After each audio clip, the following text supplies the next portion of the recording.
Hello all students. अब हम next topic start कर रहे हैं। When termination of agency takes effect, agency की समाप्ति कब लागू होती है। तो सेक्शन 208 क्या कहता है कि एजेंट के अधिकार, ठीक है, या एजेंसी की समाप्ति तब मानी जाएगी जब इसकी सूचना एजेंट को प्राप्त हो जाएगी। ठीक है,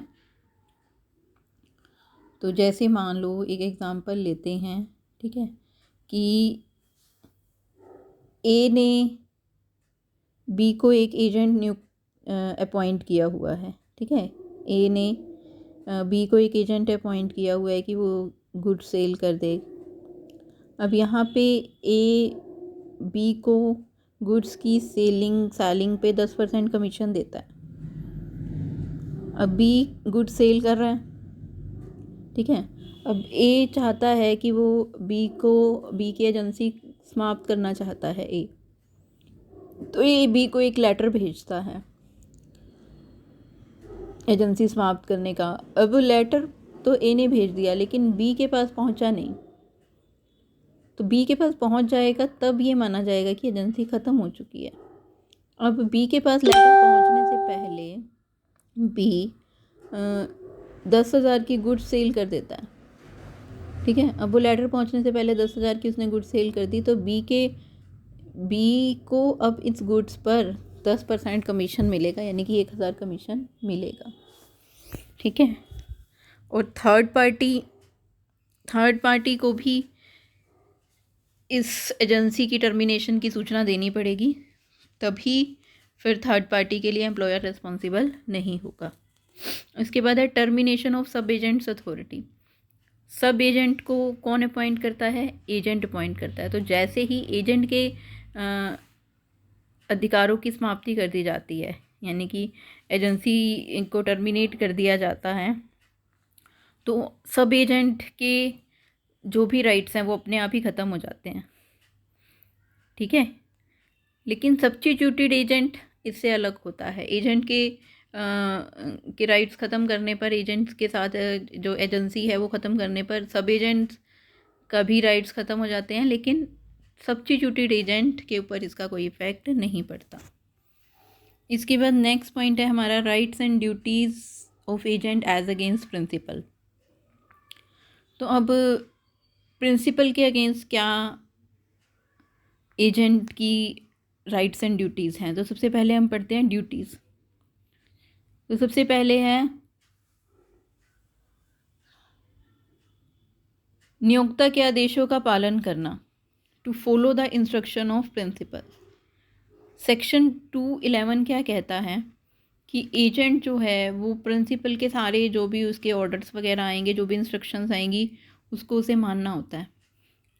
अगर कोई ऑर्डर्स या कुछ इंस्ट्रक्शंस नहीं हैं, तो जहाँ पे वो अपना एजेंसी का काम कर रहा है, वहाँ पे जो भी उस प्लेस पर या उस टाइप के बिज़नेस में जो भी कस्टम्स हैं, उसके अकॉर्डिंग उसे काम करना पड़ता है। अगर वो इन कस्टम्स को या प्रिंसिपल के ऑर्डर्स को नहीं फॉलो करता, इंस्ट्रक्शंस को नहीं फॉलो करता, और इससे प्रिंसिपल को कोई हानि हो जाती है, तो एजेंट ही रिस्पॉन्सिबल होगा। अगर कोई प्रॉफिट होता है तो वो भी प्रिंसिपल को ही देना पड़ेगा उसे। तो एक केस दिया हुआ है लिले वर्सेस डबल डे का। इसमें क्या था कि प्रिंसिपल ने कुछ सामान दिया एजेंट को, एक पर्टिकुलर प्लेस पर रखने के लिए कहा, लेकिन एजेंट ने उस सामान को उस प्लेस पर नहीं रखा, बल्कि एक अच्छा प्लेस उसने चूज़ किया, जो पहले के प्लेस की तरह जो प्रिंसिपल ने बताया था वैसा ही था, लेकिन उससे सस्ता था। तो अब जो सामान था वो आग लग गई वहाँ पे, वो नष्ट हो गया। तो कोर्ट ने क्या डिसीज़न दिया कि एजेंट जो है इस लॉस को कवर करने के लिए एजेंट रिस्पॉन्सिबल है, क्योंकि उसने प्रिंसिपल की इंस्ट्रक्शंस को फॉलो नहीं किया। ठीक है, उसके बाद नेक्स्ट है to work with reasonable care, skill and diligence. Section 212 क्या कहता है कि एजेंट को प्रिंसिपल का काम उतनी ही सावधानी से करना चाहिए जैसे वो अपना काम करता है, ठीक है, और स्किल्स वगैरह प्रॉपर यूज़ करनी चाहिए। तो अगर वो ऐसा नहीं करता तो फिर प्रिंसिपल को होने वाली जो भी लॉसेस हैं उसके लिए एजेंट ही रेस्पॉन्सिबल होगा। जैसे कि एक एग्ज़ाम्पल हम लेते हैं कि ए ने बी को एक एजेंट अपॉइंट किया गुड्स को सेल करने के लिए। तो अब यहाँ पे बी ने सी को गुड्स क्रेडिट पे सेल कर दी। अब बी को चाहिए था कि क्रेडिट पे अगर वो सेल कर रहा है तो सी के बारे में इंफॉर्मेशन ले कि सी उस पैसे को पे कर देगा या नहीं कर देगा। उसने सी के बारे में कोई इन्फॉर्मेशन कलेक्ट नहीं की। अब जब उसने सी को माल बेचा उस टाइम सी क्या था, इंसॉल्वेंट था। तो यहाँ पे बी ने अपने स्किल का यूज़ नहीं किया, ठीक है, उसने केयर के साथ काम नहीं किया, उसने नेग्लिजेंस अडॉप्ट की। तो यहाँ पे जो भी ए को लॉस होगा उसके लिए बी ही रिस्पॉन्सिबल होगा। और इसी में ही एक और पॉइंट है कि जो भी एजेंट को अपॉइंट किया गया है, ठीक है, तो वहाँ पे अगर उसको अपनी स्किल का यूज़ करना है तो फिर उसे अपनी स्किल का यूज़ करना चाहिए। अगर वो नहीं यूज़ कर रहा है तो फिर वहाँ पे उसे जो प्रिंसिपल को लॉस हो रहा है उसे कवर अप करना पड़ेगा। जैसे एक केस भी दिया हुआ है जेकिंस वर्सेस बैंथम का। इसमें क्या हुआ कि एक एडवोकेट ने अपने क्लाइंट का एक केस ऐसे कोर्ट में उसने डाल दिया केस जहाँ पे नहीं वो फाइल करना था केस, और फिर उसने जो सेक्शंस वगैरह यूज़ किए वो भी ठीक नहीं थे। इस कारण से वो जो केस था वो डिसमिस कर दिया गया। तो अब कोर्ट ने क्या डिसीज़न दिया कि भी जब क्लाइंट ने उस लॉयर को अपॉइंट किया था तो यही एक होप की जाती है कि लॉयर को सारी इन्फॉर्मेशन होगी, सारा पता होगा, ठीक है। लेकिन यहाँ पे लॉयर ने अपनी स्किल का यूज़ नहीं किया, नॉलेज का यूज़ नहीं किया, तो फिर वो जो है क्लाइंट को जो डैमेजेस है वो पे करेगा। उसके बाद है next to tender proper account, उचित लेखा प्रस्तुत करना। तो सेक्शन 213 क्या कहता है कि जो एजेंट है उसे एम्प्लॉयर को सारी इन्फॉर्मेशन देनी चाहिए, ठीक है। जो भी अकाउंट वो बना रहा है या जो भी उसने गुड्स वगैरह सेल किया या जो भी उस ट्रांजैक्शन कर रहा है उससे रिलेटेड सारा उसे हिसाब किताब सारा प्रेजेंट करना चाहिए। उसके बाद नेक्स्ट क्या है, to communicate with the employer in difficulty. Section 214 क्या कहता है कि अगर जो कोई ऐसी प्रॉब्लम आ जाती है, एजेंट जब अपना काम कर रहा है, कोई एकदम इमरजेंसी सिचुएशन आ जाती है या कोई प्रॉब्लम आ जाती है, तो उसे यही कोशिश करनी चाहिए कि वो एम्प्लॉयर से कम्युनिकेट करके उससे पूछ ले कि इस सिचुएशन में वो क्या करे, ठीक है। अगर वो नहीं कर सकता, कम्युनिकेट नहीं कर पा रहा है, ठीक है, ऐसी सिचुएशन है कि वो एम्प्लॉयर से नहीं एक कांटेक्ट कर पा रहा, तो इस केस में उसे अपने एक अपनी बुद्धि का यूज़ करना चाहिए, ठीक है, और उसके अकॉर्डिंग उसे काम करना चाहिए। उसके बाद नेक्स्ट क्या है, not to deal in his own name और अकाउंट, अपने नाम अथवा हिसाब में कोई व्यवहार नहीं करना। सेक्शन 215 क्या कहता है कि एजेंट जो है, एजेंट को अपने नाम में एजेंसी व्यवसाय का कोई व्यवहार नहीं करना चाहिए जब तक कि ऐसा करना ज़रूरी ना हो और उसने एम्प्लॉयर की प्रायर कंसेंट ना ले ली हो, और ये सभी फैक्ट्स उसे एम्प्लॉयर को बता देने चाहिए जो उसकी जानकारी में है। और ऐसा ना करने पर एम्प्लॉयर जो है एजेंसी कॉन्ट्रैक्ट को ख़त्म भी कर सकता है, ठीक है। यानी कि एजेंट को सारी महत्वपूर्ण बातें जो हैं वो एम्प्लॉयर को बता देनी चाहिए और ना ही उसे अपने नाम से कोई ट्रांजैक्शन करनी चाहिए।